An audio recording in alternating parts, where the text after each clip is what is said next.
Cast based sexual violence. I think cast based sexual violence का जो पूरा मुद्दा है वो इतना भयानक और इतना गंभीर है कि उसके बारे में जितना काम किया जाए उतना कम है। हाथरस की घटना आप सबको याद है। तो हाथरस की घटना ने हम सबको झंझोड़ दिया और एक मन में विचार आया हम सबको कि एनसीडब्ल्यूएल के द्वारा हम एक राष्ट्रीय अभियान शुरू करें और इस राष्ट्रीय अभियान के द्वारा हम भारत में 15 राज्यों के 70 केसों को उजागर करें और इन केसों में किस तरह की क्रूरता, निर्ममता हुई है और किस तरह से हमारी लड़कियां, हमारी औरतें जो दलित समुदाय की हैं, जिन्हें हम पीड़ित भी कह सकते हैं, सर्वाइवर्स भी हैं, तो इन महिलाएं और लड़कियों के जीवन को कैसे असर हुआ, उसमें न्याय तंत्र, पुलिस तंत्र की क्या भूमिका रही, किस तरह से इन लड़कियों और महिलाओं के ऊपर दबाव आया, सामाजिक दबाव आया, पुलिस का दबाव आया कि वो समझौता कर ले और किस तरह से ये महिलाएं और लड़कियां अपने अधिकारों के लिए लड़ रही हैं। और हम चाहते हैं कि मेरे साथ जो लड़कियां और औरतें इस वीडियो में आप उनकी बात सुनेंगे, उनकी बातों को भी आप बहुत गंभीरता से लें और हम साथ में मिलकर भारत में यौनिक हिंसा जो जाति आधारित है उस हिंसा की समाप्ति के लिए मुहिम छेड़ें। So let us end caste based sexual violence. जय Bhim. Somehow I feel like, this whole lot of when we see this Dalit women issue, or the annihilation of caste, or when we talk about gender, as you know, it is always the patriarchy that we have is like, Brahminical patriarchy, because it's not patriarchy doesn't operate in isolation. It operates with caste, within the caste structure. तो सबसे बड़ा stigma जो हम लोगों के ऊपर cast का लगा दिया गया है वो सबसे पहले हमारे समाज को ही बहुत ज्यादा आच्छादित करता है और खासकर जो दबंग और डोमिनेंट कास्ट के लोग होते हैं वो हमारी बेटियों को और हमारी बहनों को बहुत टारगेट करके इस तरीके से पूरा एक माहौल क्रिएट करते हैं। We all know that the Dalit bodies are an untouchable body to the upper caste Savarna mindset. But rapists, they use the rape as a tool to do atrocity to that particular body itself. आपने सुना होगा अपने बुजुर्गों से कहते हुए कि जब भी दलित वर्ग की महिलाओं का विदाई होता था तो वो पहली रात दबंगों के घर पे बिताया करती थी। उस चीज को मुझे लग रहा है आज भी लोग उस जो दबंग जाति के लोग हैं, ऊंची जाति के लोग हैं, उसको याद करते हैं और वो सारी चीजों को वो लोग अभी भी उसी तरह से देखते हैं। इसीलिए मौका पाते ही जो दलित परिवार की महिलाएं हैं उनके साथ यौनिक हिंसा करते हुए उनको डर नहीं लगता है।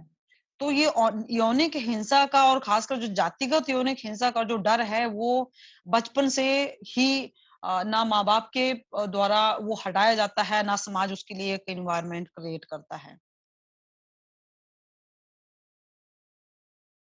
मुझे दलित होने की वजह से मुझे कॉलेज में भी, स्कूल में भी मेरे साथ भेदभाव, मेरे साथ इस तरह से मतलब अपराध जैसा एक मानसिकता बना करके मुझे देखा गया। तो जब मैं बड़ी हुई तो बहुत सारी घटनाएं आने लगी, तो मुझे लगा कि मुझे इस क्षेत्र में काम करना चाहिए क्योंकि मेरे साथ कोई खड़ा नहीं हुआ, तो मुझे अपने समाज की लड़कियों के साथ खड़ा होना चाहिए, इसलिए मैं काम करने लगी। नेता लोग को ही परेशानी होती है कि हम जो केस लेते हैं तो दबाव तो होता है, लेकिन इससे हम डरते नहीं है क्योंकि जिसको न्याय मिलना चाहिए वो मिलना चाहिए, उसके लिए चाहे कुछ भी हो।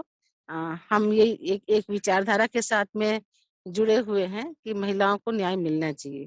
कभी कभी तो ऐसा भी हो जाता है कि उस गांव में के लोग भी बताने के लिए ये करते हैं, मतलब वो डर जाते हैं, नहीं बताते हैं। गांव में जाते हैं, फील्ड में तो आदमियों के बीच बात करते हैं तो भी बात होती है कि ये आदमियों के बीच बात कर रही है, कैसे लड़की है।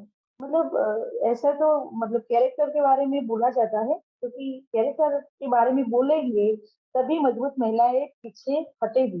पर ऐसे सभी संघर्ष से बाहर निकलने के लिए तो बहुत जिगर चाहिए, बहुत मजबूत जिगर चाहिए। हम इतना असंगठित है, असुरक्षा की भावना अपने अंदर है, तो ये अंदर की जो भय को अगर भय मुक्ति नहीं हो पाता तो शोषण मुक्ति नहीं होगा।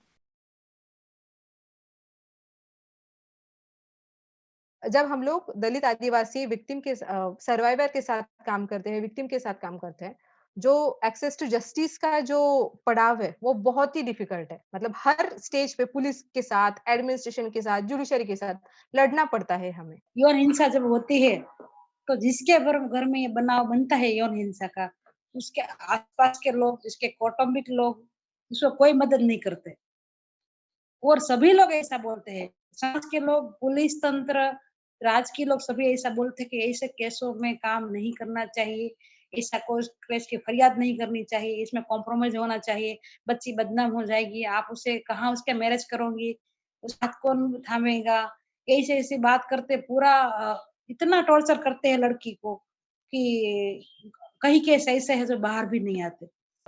जो गरीब परिवार का है, अगर वो अकेले एफआईआर कराने जाता है तो ये तो तय है कि वहां से वो वापस उसको आना पड़ता है।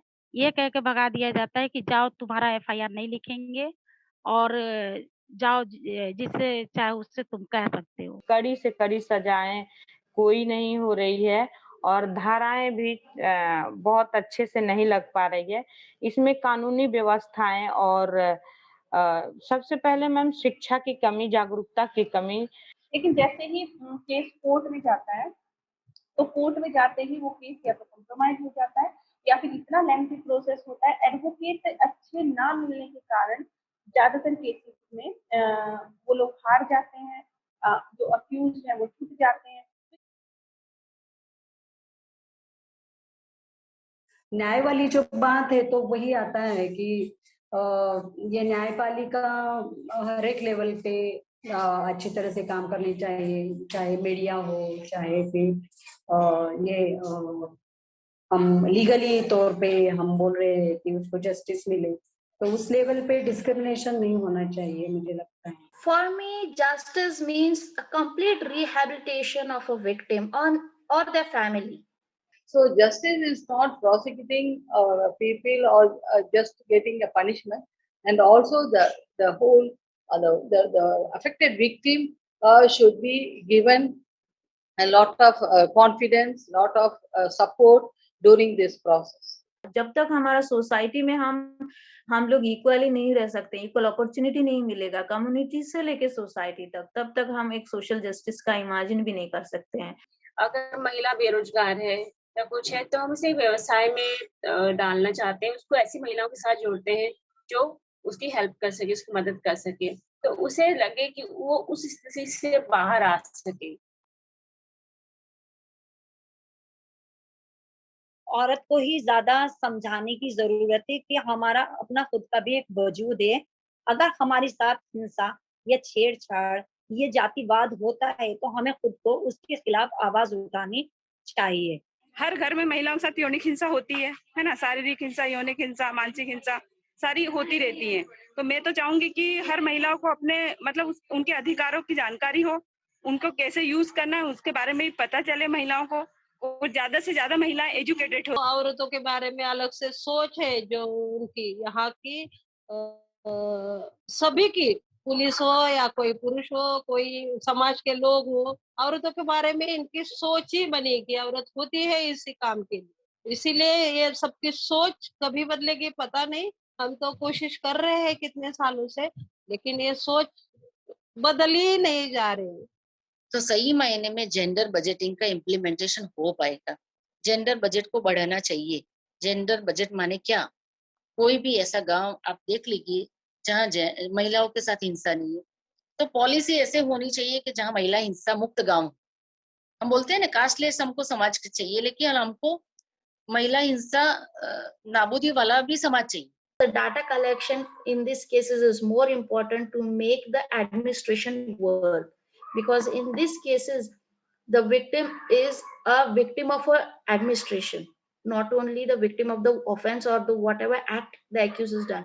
She is the victim of administration, and there is injustice.